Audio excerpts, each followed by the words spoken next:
It's just like we create our little bubble and we feel safe in our individual little comfort zones that we create for ourselves. And then anything else that's outside of that little bubble is strange to us. And it's outside of us. And we fear it because it's unknown. We don't know about it. So how are we supposed to embrace it, you know? If we don't know what to do or how to handle it, then what else can we do but fear it?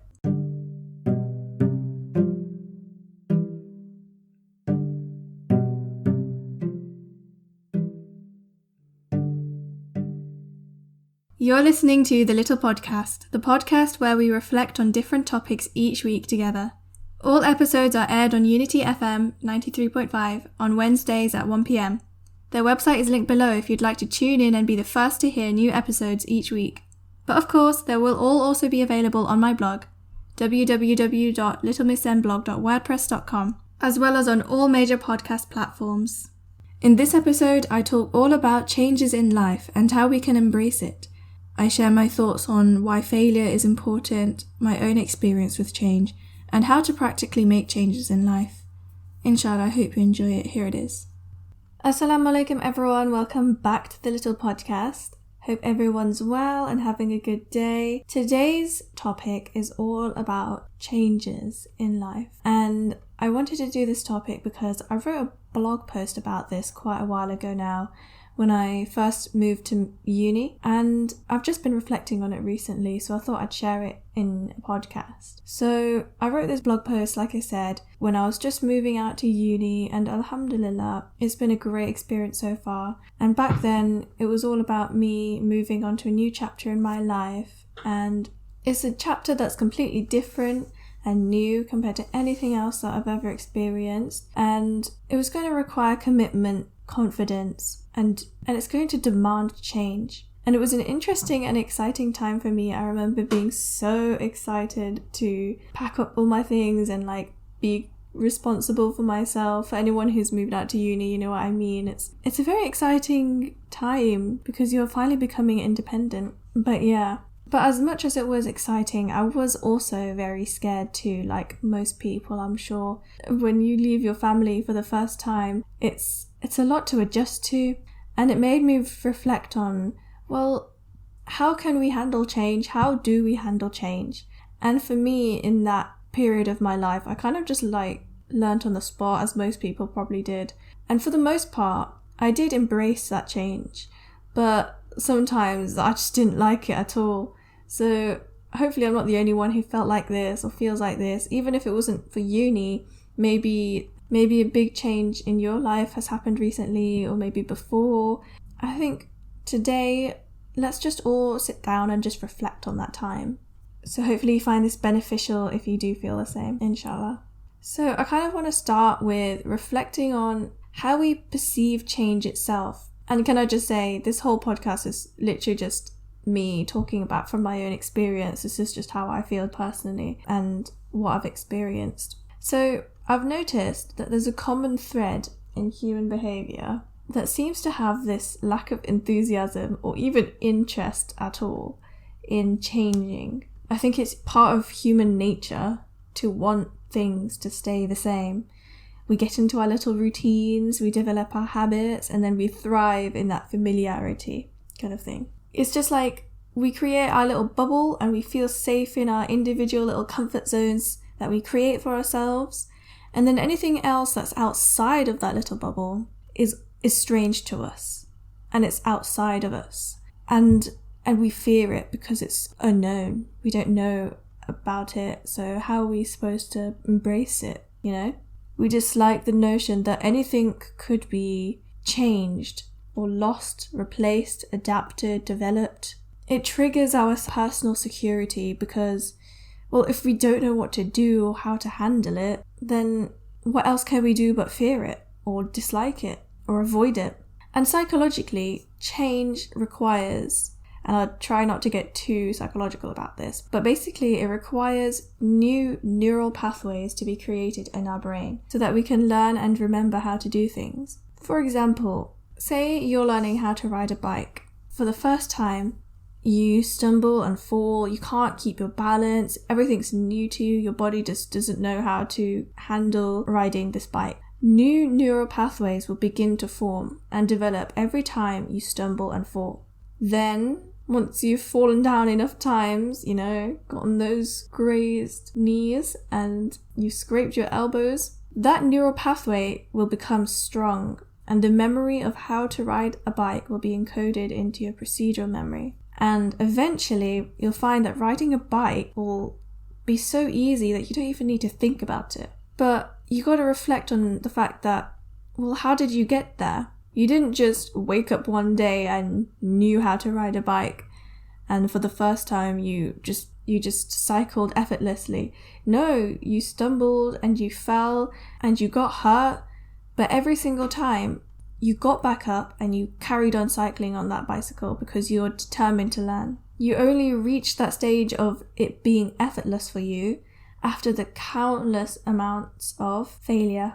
And maybe this is just me, I don't know, but I've noticed that once people, like for example, learn how to ride a bike, that struggle that you went through kind of becomes forgotten. Because as soon as you've learned it, it just becomes so effortless.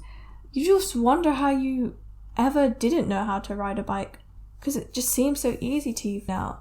But we can't forget that struggle, because that's the part where change had to happen for you to get to that place that you are now. Falling over and hurting ourselves is necessary in order for our brains to grow. Without failure, how can we learn to succeed? It's at this point that separates the brave from the rest, because when changes happen in life, it is the risk of falling over and injuring ourselves that stops us from even moving. And those who can handle it keep on moving anyway. And those who don't, and people who do fear it, and I am guilty of this, don't move at all. And no moving means no learning, and no learning means no change, and no change means no growth. Instead, we'll just make homes out of our comfort zones and refuse to take any such moves that could potentially jeopardize that comfortable space that we've made for ourselves. But the truth is, any success or any way of how we can move forward in life, it all happens out of that comfort zone, out of that space that we created. And I know that it may seem tough at first. I mean, why would you consciously want to step out of your comfort zone and purposely make yourself feel uncomfortable? That's just not pleasant. But every time you look back at yourself, I don't know about you, but every time I reflect on where I was then and how I am now, I realize that if I didn't make myself uncomfortable in those times, then no progress would have been made. How can we change if we're scared of change? And I remember a little quote, I don't know who said it, but they said, nobody said that this would be easy, they just promised that it would be worth it. And that's talking about change. And it's true, change is not easy, but it's most definitely worth it, because the amount of success and happiness or anything good that comes out of change is worth it. So now I kind of want to talk about, well, how do we handle change in a practical sense? Because it's all easy talking about embracing change. Like, that sounds all airy-fairy. Like, what does that actually look like? So for me, I think that the greatest form of embracing change is in taking little baby steps. Every day, do something that's only a little bit out of your comfort zone, just by a small centimeter, and then by 2, and then by 3, then 10, 11, 12, until you reach 1 meter outside of your comfort zone. Soon you'll find yourself at 100 meters or even 200 meters away from this little circle that you've created without even realizing or feeling different. And that's because you've taken small steps. So the change doesn't seem as big. Like, you trick yourself into thinking that it's nothing, when really it does add up in the end, inshallah. And what you'll realize, or what I realized when I was taking all of these small little baby steps one at a time, is that each step you take, even though it's small and scary at first, you'll realize that eventually that space outside of your comfort zone, just that 1 centimeter, it doesn't stay strange or scary for long. It actually becomes familiar to you the more you stay in that space. And then that's how you can expand your comfort zone bit by bit, by every centimetre you walk out and become familiar with it, your circle of comfort becomes bigger and bigger. So if we were to explain this in the example that I gave before, the first step into riding a bike could be, for example, sitting on the bike while it's, stationary, to see if you can balance with 1 foot off the ground. And then the next step will be, can you balance with 2 feet off the ground? And then the third step, well, can you try pedaling slowly and then a little faster?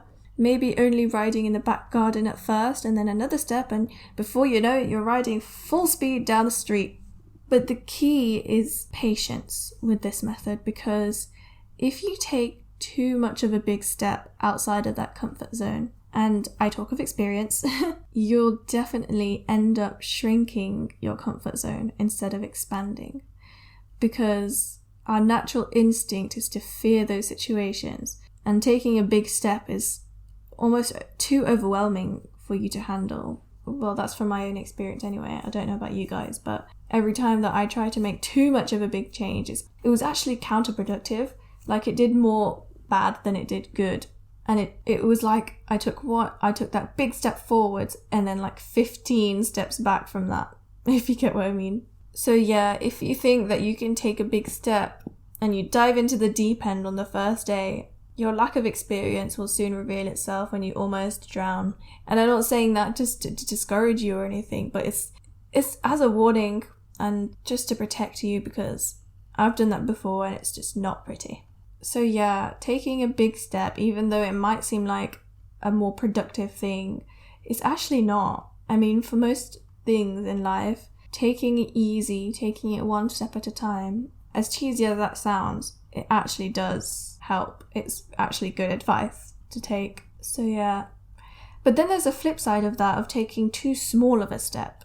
And I think I've also done this, not gonna lie. When you take too small of a step, it's kind of like, I mean, you're supposed to be stepping outside of that circle, but when you take too small of a step, it's like it's just like you're on the edge, like on the rim of that circle. And it's like, okay, well, if you're not even going to step outside of the circle, then how is it ever going to expand? You're just going to stay on the edge. So you're on the edge, which is outside of your comfort zone enough. But is that enough for change? You'll just stay in that same position. Instead of moving forwards, you'll just keep on treading that little line, because any big of a step would seem too uncomfortable. And then you'll never even try to expand it further than that. So really, it's about committing to a balance and having patience and the confidence and an open mind to maintain that balance. And what I mean by an open mind is that you trust the process. And that's a must, because you have to believe that you are making progress, even if it doesn't seem like it, because of course it wouldn't seem like it because the steps that you're taking are quite small. But you must wait, because the results of your hard work will show. Like, learning how to ride that bike didn't happen overnight. It took patience and it took time. And you saw results in the end, but you had to persevere through that process in order to get those results in the end. So when I moved to uni, I took those small steps. And even though it seemed like a big change at the time, I mean, one day you're at home and then the next you're not, I learned how to break it down so it is just the right amount of discomfort. It's a difficult process to trust, and maybe things just don't turn out the way you wanted, but even then, you must believe that changes, no matter what form they take, is always better than no change at all. Even if it's a bad change, you still learn from that and you still grow from that. And I can even argue that maybe those are the times that you grow the most, because those are the situations that are most valuable, because failure, it can only ever lead to success so long as you learn from it every single time and get back up every single time. So my final thoughts, considering all that I've talked about today about change and how we should embrace it and how we should take those small steps and how we shouldn't fear it and we should expand our comfort zones, I'd say my final thought is to stay present through it all, because that's something that I haven't mentioned until now, is the importance of always living through these experiences.